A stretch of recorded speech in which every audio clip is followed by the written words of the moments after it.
The Datavana podcast, hosted by Lon Wax, features visionaries, leaders, and really smart people who join our hosts to converse about marketing, sales, operations, and everything that data ties together. We focus on practical examples, stories, and horror stories, centering around what Data Nirvana looks like and what the path is to achieve it. Welcome, Vikas, to the Datavana podcast that's brought to you by Ringlead. It's so amazing to have you here in your home office. What's up? Thanks for having me, man. It's been a while. Yeah, you know, we used to do podcasts on the road, having a drink and whatever. Probably just me and you talking back and forth. But you know what? This is a little bit different. This time we have to be a little bit more behaved. All right, is that the case? So we're not going to do our normal beer radio that we used to do back in the day.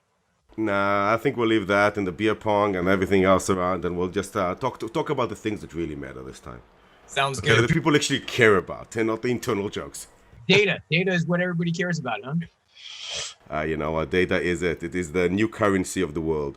But you know, let's not talk about that first. Let's talk about you first of all. So we know Vikas, of course, is this top-notch sales, CEO, customer success, CRO top guy who can teach the world about all of that. That we know. But let's get into the interesting stuff right now.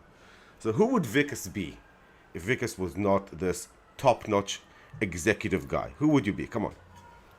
You know what? I'd be pretty close to a beach bum, right? If I didn't. Isn't that what you do right now? Well, no, that's the problem. If I didn't have the investors at home, for me, I'd be the closest thing to an Indian Jimmy Buffett. Ooh, wow. I'd be sailing away. You know, that's kind of the end game, I guess, is for me. Just be out there on the water. I live out here on Long Island. There's a lot of water, a lot of beaches. So for me, that's kind of the end game. If I wasn't doing what I did to support the investors at home, I'd be sailing away. So you would be like sailing away, family, not family. We'll talk about that offline one day on the boat. So I see you in the 65-footer, like kind of like in Monaco, or kind of like would you be sailing just up and down the Long Island, or would you go across the world? No, for me, look, the normal route that most sailors here take is from here down to the Bahamas, down to Florida and back, or, even going up towards, Maine, etc. Right. So either direction, going across the Atlantic, that's a whole different ballgame. Right. Too long. What people do in that case is you fly out somewhere to Croatia, etc., and then sail around from there. Yeah, my dad does it as a skipper. It's cool, all right. Is this like a potential business, like offering some people like a room for like 2 weeks, and then they pay the expenses and everything, or is just you and your buddies hanging out? What is it, below deck on Bravo, right? Yeah. I'm like, just sitting around with these crazy people and watch them party all the time. Maybe join in once in a while. Look, if your dad ever needs an extra pair of hands, tell him to let me know. All right. I think we'll do an offsite one day on the deck. I'll sell for food. Exactly. I love it. All right. So now we know what Vikas wants to be one day, someday, today, let's say. But let's talk about, we like to do some lightning rounds. I want to hear a little bit about you against the world, and a little bit like, let's get the energy up. So there's always these, these misconceptions or these crazy acronyms, usually 3-letter ones that marketing created. Yes, we know. Which one is the one you would like shoot, eliminate, eradicate? I don't know if you saw the movie yesterday. The one that has the guy from that used to love the Beatles, and then he gets hit by a bus, and then he wakes up and like there's no Beatles. Like, what is that moment? What is your yesterday moment that could eliminate something from the world that everybody uses too much? You know what? I think the one that really bothers me is SAO. So for those of us who are listening and maybe don't understand that acronym, and have been fortunate enough to be in this Beatles experience and have never heard of what an SAO, it's a sales accepted opportunity. And for me, the issue I have with it, right, and you know this, is it's just too gray. It's, in a lot of situations, I think of it as giving too much control to the salesperson, right? So the salesperson has accepted the opportunity. Well, the reality is, the way I look at it is that opportunity is owned by the go-to-market. I could almost venture to say it's owned by the company, but it's owned by the go-to-market. It's owned by the marketing team, the business development team, and yes, the sales team. So for me, it really needs to not be subjective.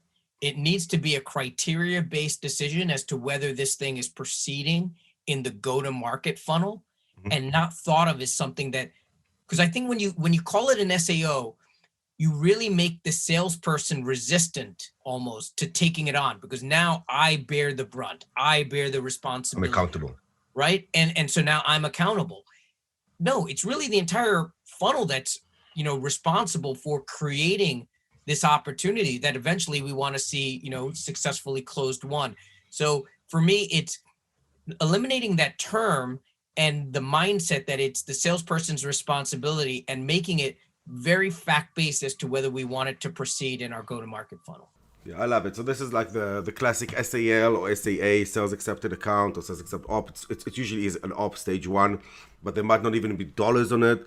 It's like the funny thing is when you look at metrics of a salesperson efficiency, productivity, is you've accepted an op. Okay, now there's like 3 guns pointing to your heads, like your percent of conversion from SAO or SAA or whatever to bottom of the funnel proper in forecast is only 30%. Why? What are you not doing? Why don't you do them? This guy is terrible. This goes to... No. The metric you're talking about is take them to the next step. But the company is marketing should still help you with bottom of the funnel nurture.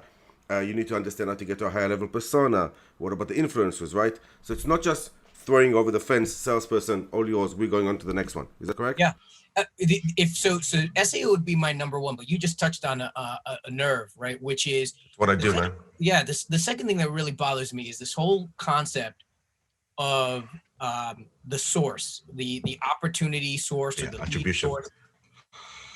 To me, it's we think in such a team concept, and I think this is kind of fundamentally why ABM is broken, right? Is we think about it in a team concept: marketing, business development, sales, channel, etc.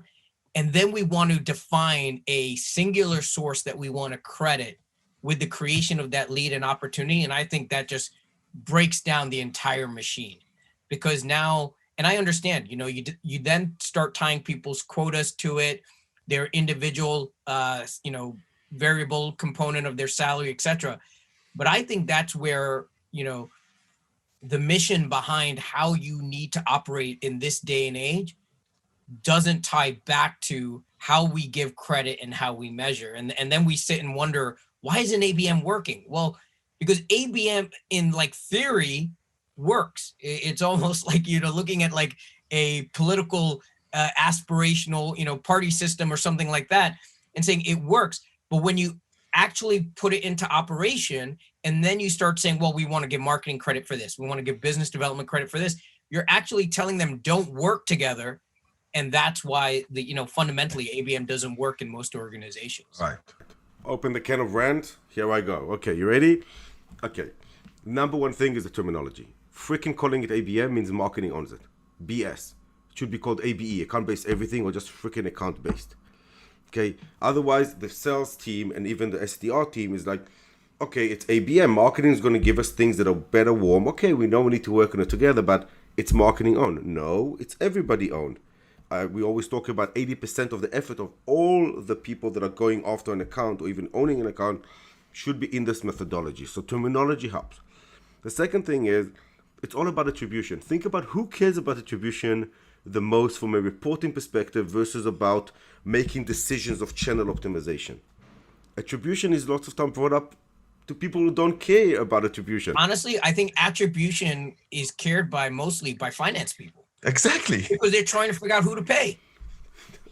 So why don't we start with attribution is a second level thing. It's like, I'm a CMO, you're a CRO, you want to look at attribution of your specific things you've done. Hey guys, we spent $10,000 on this direct mailer for top 50 accounts. Did it work? Okay, let's see, did it move the needle in some stages, whether top, middle, totally cold? Then you want to attribute and see. That's fine, but that's for me to decide, should I do this campaign or does it suck? It's not about finance. But how do you even attribute it to a campaign? Look, when I look at something, let's say we were, you and I were working together and we were going after Disney, right? If you're going to do a direct mail and we've got BD, business development, calling in, we've got an AE who's going to events where Disney executives are. To me, it's a cohesive strategy. 100%. So to tie it to an individual team or an individual event, I think you have to almost think in this day and age, you need to be doing all of this. You know, like you said, I like how you put it, account-based everything. You need to be doing all of this, right? And that's going to have the impact. So I think the methodologies and the concepts that we have today, we're fundamentally going to have to blow this up, you know, for companies to be successful. And frankly, you know, the way we're still operating is when we only did one thing, when we just did direct mail, sequential, just did SEO. You need to almost do it all now for you to be successful and be relevant. Yeah, especially that's right. Especially if you look for mid-market enterprise targeting, it takes orchestration across different teams and different touch points. You can actually look at like, okay, nobody opened the direct mailer, nobody responded, nobody mentioned it to the SDRs. All right, guys, maybe we should optimize it. But if they did, you know what I love? I love that, hey, everybody, people opened our email.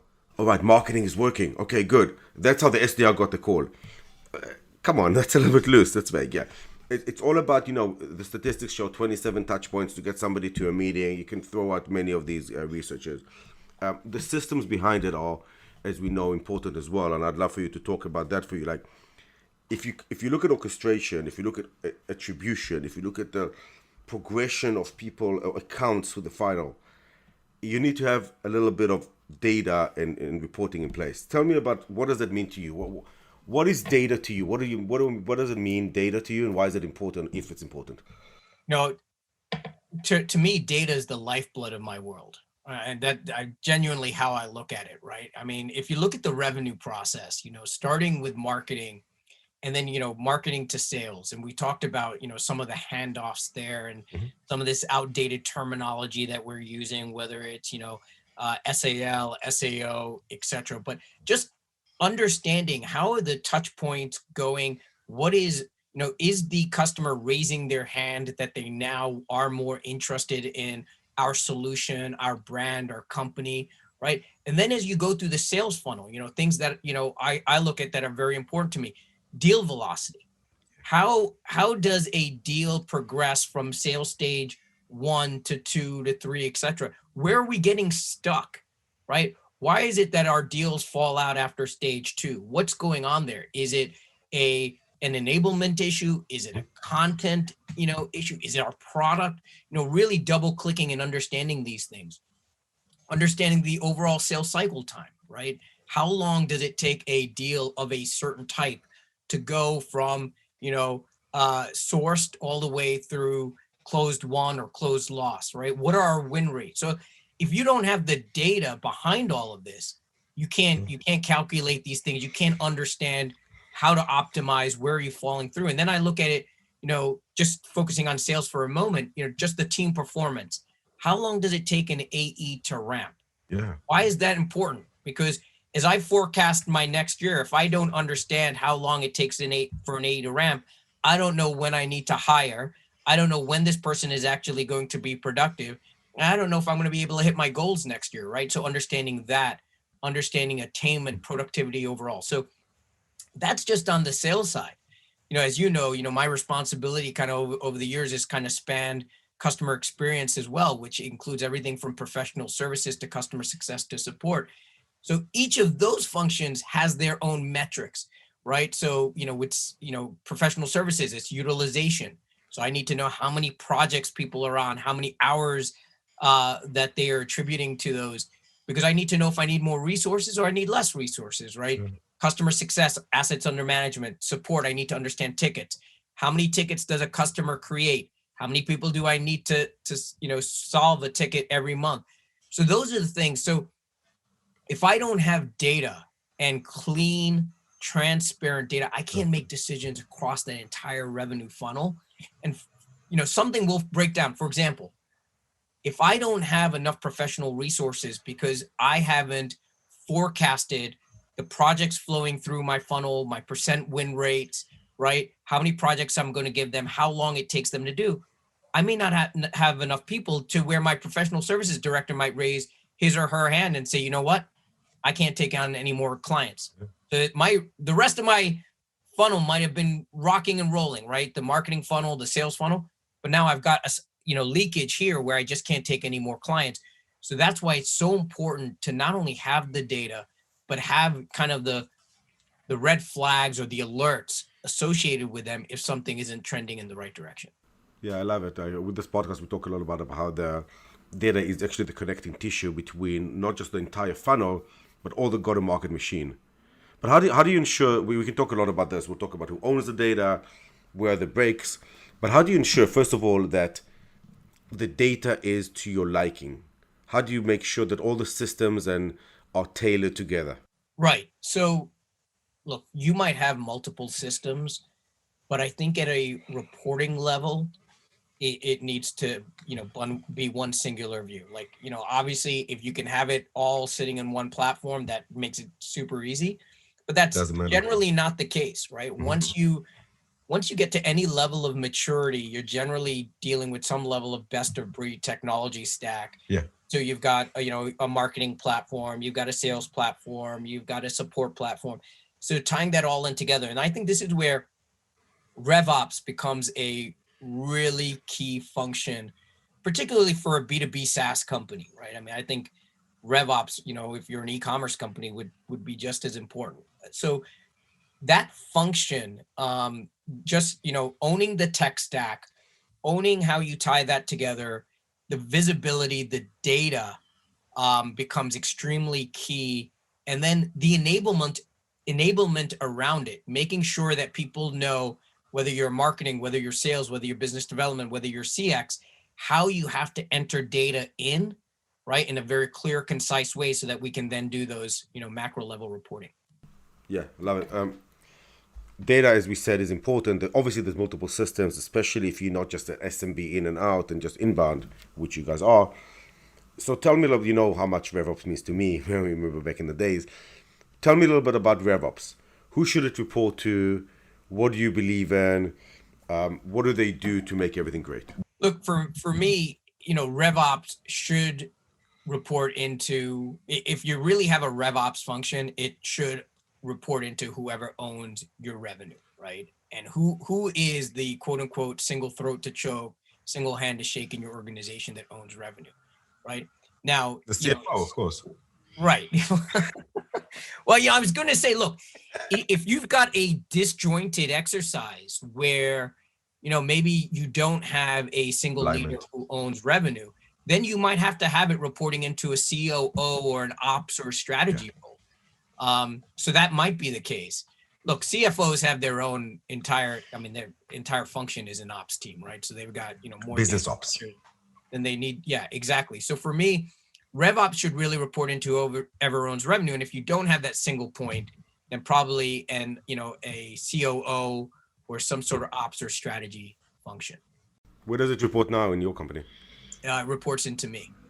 Okay. And does it include also marketing ops?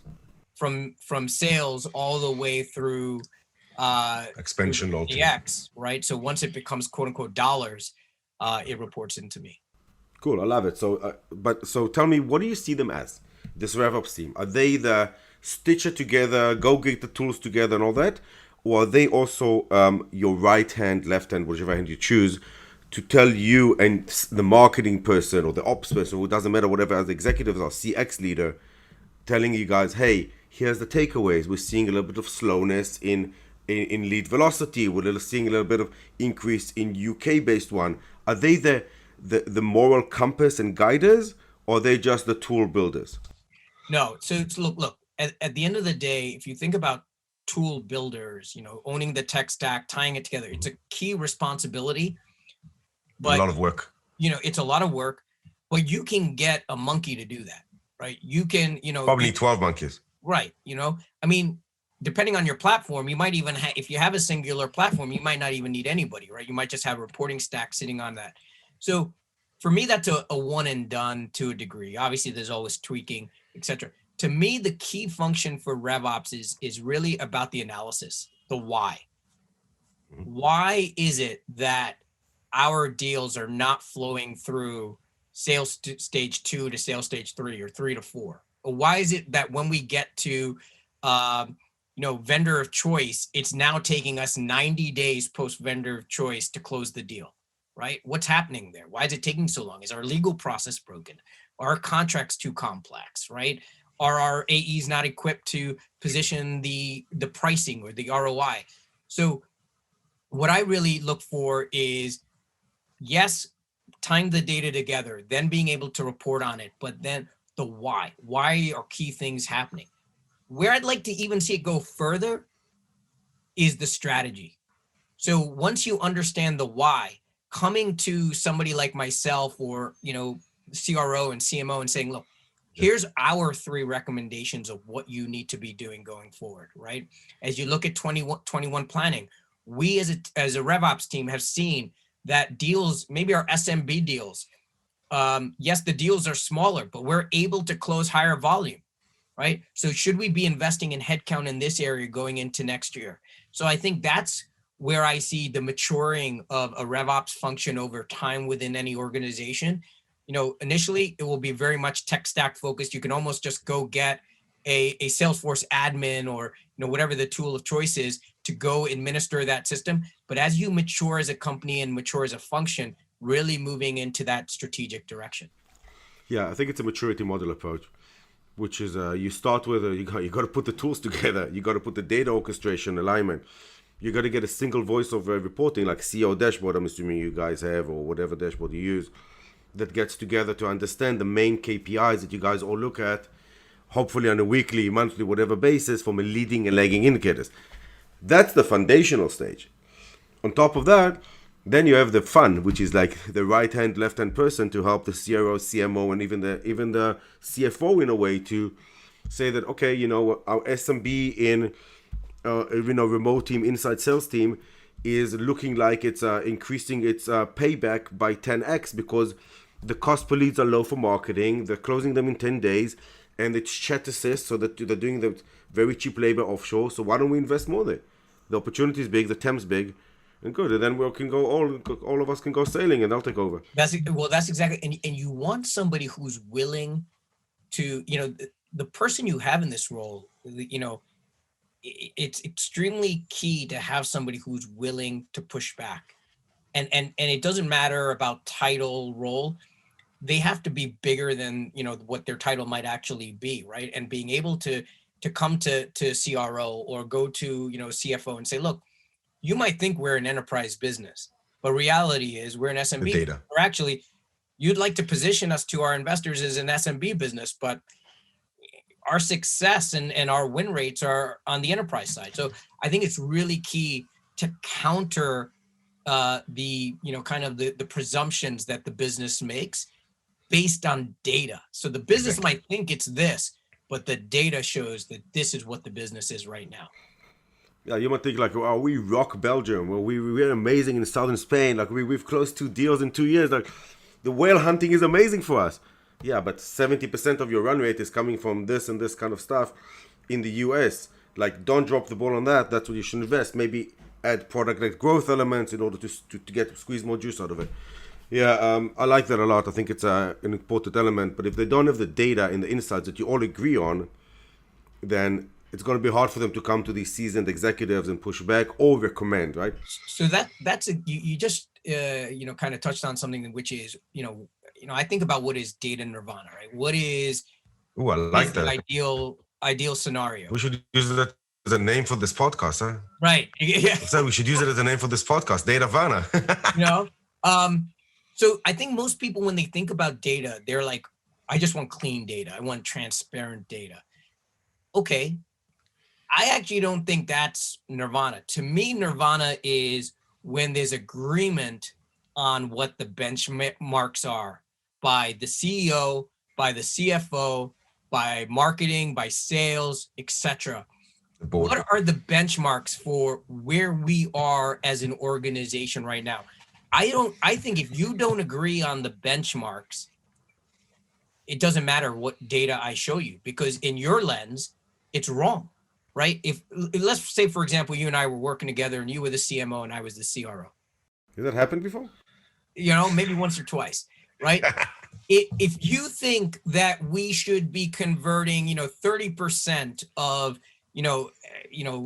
SALs to SAOs, and I think we should be doing it 20%. if I show you the data and the data shows 26%, you're going to say we're not performing, and I'm going to say we're performing. So What's the baseline? Yeah, to me, the baseline is so critical. And the problem is everybody brings their own point of view from their own experiences at other companies. Everybody's, listening and watching and podcasts or reading blogs from, investing professionals and all these other people. And so nobody is actually agreeing on, for our company at this stage, where we are, what are the benchmarks. Yeah. And I think you have to do that, because I think otherwise you just have these circular discussions where, maybe every week or every 2 weeks you're getting together as an executive team and you're reviewing things, but nothing's really moving, because you might debate something, but then you know what? The CRO goes back to their office and says, I actually think we're doing pretty well. Doesn't matter what we discussed in that meeting, but in my mind, my benchmarks are X, and I think we're performing okay. The win rate is what it should be, right? Based on where we are. Meanwhile, maybe the rest of the executive team thinks it's something else. So I think that becomes really key to getting the entire, flywheel or the team working together for execution. Yeah, I love it. I think it's cool because it's not just about agreeing about what the KPIs are. It's not about agreeing what are we looking at and we agree what it means. I.e., what does an SAO mean? What does a pipeline deal mean? What does a commit mean? No, let's agree on that, but also understand where we are for our business, what it should be now, but also I would assume where it should be next quarter. What are we aiming to trend to be into next quarter, right? If you want to increase your lead velocity, if you want to increase your coverage, that's important. So let's say, for example, you had the entire kind of, funnel mapped out, and you agreed on the metrics across that entire funnel. What are you measuring? Right. What are you measuring, and what is success? Okay. But let's say now we're going to do something new. So we've been focused primarily on building a US-based business. Now we're going to launch in Europe. Well, guess what? You can't just cut and paste. You now have to take that exact same funnel, and you have to say, what are our benchmarks for Europe in year one, and agree on that. Because if let's say you had a 40% win rate in the US, and now you're going to launch, nobody knows who you are in Europe, to expect your European team to convert at 40%, or to expect your AEs to ramp at the same time, in the same time frame as they did in the US, when you've got a fully functioning SE org, sales enablement org, you're close to the mothership here in the US. So if you take 6 months to ramp an AE in the US, is it fair to say you're going to ramp in 6 months in Europe where you have no infrastructure? Probably not. So I think that's where these discussions don't happen in a lot of cases. And I think that's when, I think about Data Nirvana, this would be my key recommendation to anybody, is align on what your benchmarks are for your organization.